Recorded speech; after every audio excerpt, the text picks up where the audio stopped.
अस्सलाम वालेकुम फ्रेंड्स, उम्मीद करता हूँ कि आप सब ठीक होंगे और खैरियत से होंगे। अज़ाब कब्र का एक और वाक़या आपके सामने आज मैं बयान करूँगा। एक ऐसा शख्स जिस पर अज़ाब हुआ और क्यों हो रहा था, उसका बहुत बुरा हाल था।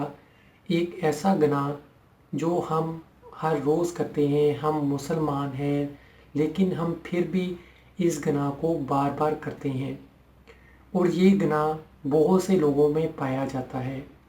तो एक मर्तबा एक कफ़न चोर ने बताया, पुराने ज़मानों में कफ़न चोर हुआ करते थे जो कफ़न चुराते थे और इनको आगे बेचते थे। छोटी छोटी चीज़ों की बहुत कीमत होती थी, तो इस तरह की चोरियां बहुत ज़्यादा हुआ करती थी।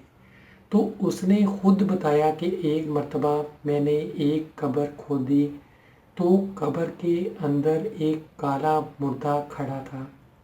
उसकी ज़बान बाहर निकली हुई थी और पीछे फरिश्ते खड़े थे।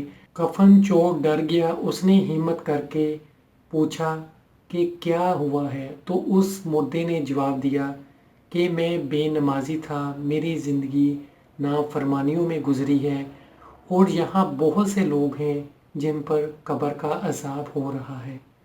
तो इस मुर्दे ने ये बताया और सारी दुनिया के लिए एक सबक छोड़ गया कि जो लोग बेनमाजी हैं और अल्लाह ताला की नाफरमानियाँ करते हैं, उनके लिए अज़ाब है।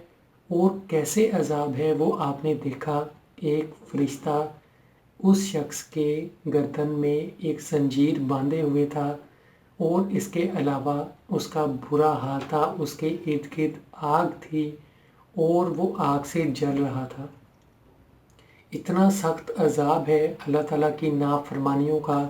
और जो हम नमाज नहीं पढ़ते, हम इसे एक छोटा सा गुनाह समझते हैं कि ये तो बहुत छोटा गुनाह है, कोई बात नहीं, बहुत ही ज़्यादा ज़िंदगी आगे पड़ी है, फिर कभी हम नमाज़ें शुरू करेंगे, अभी मेरे पास या हमारे पास बहुत सा टाइम है।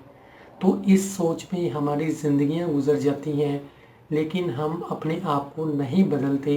पूरे दिन में 1 घंटा भी नहीं लगता कि हम अपनी नमाज पूरी कर सकते हैं।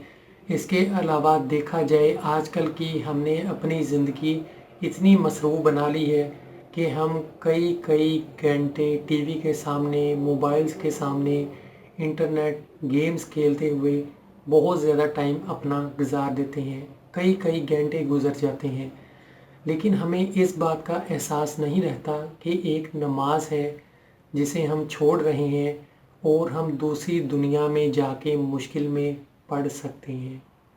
तो ये वाक़या जो हमारे सामने आते हैं और आगे बताए जाते हैं, इनमें बहुत कुछ है हमारे लिए सीखने के लिए, ताकि हम इनको सीखें और हमारे साथ ऐसा ना हो। मैंने पहले भी एक वीडियो बनाई थी, उसमें यही कहा था कि क्या कोई ऐसा शख्स है जो आग में छलांग लगाएगा, क्योंकि उसे पता है कि अगर मैंने आग के अंदर छलांग लगाई तो मुझे तकलीफ़ होगी, जलन होगी और मेरी ज़िंदगी का ही ख़ात्मा होगा। तो ऐसा काम कोई नहीं करेगा। सबसे बड़ा दुश्मन इंसान का इंसान खुद है, जो अपने साथ जुल्म करता है और अपने आप को गुनाहों में लेके अपना ही नुकसान करता है। तो उम्मीद करता हूँ वीडियो से बहुत कुछ सीखने को मिला होगा। अपने दोस्तों के साथ और ज़्यादा से ज़्यादा शेयर कीजिए और अपना बहुत सा ख्याल रखिएगा। चैनल को सब्सक्राइब कीजिए, लाइक कीजिए, शेयर कीजिए। खुदा हाफिज़।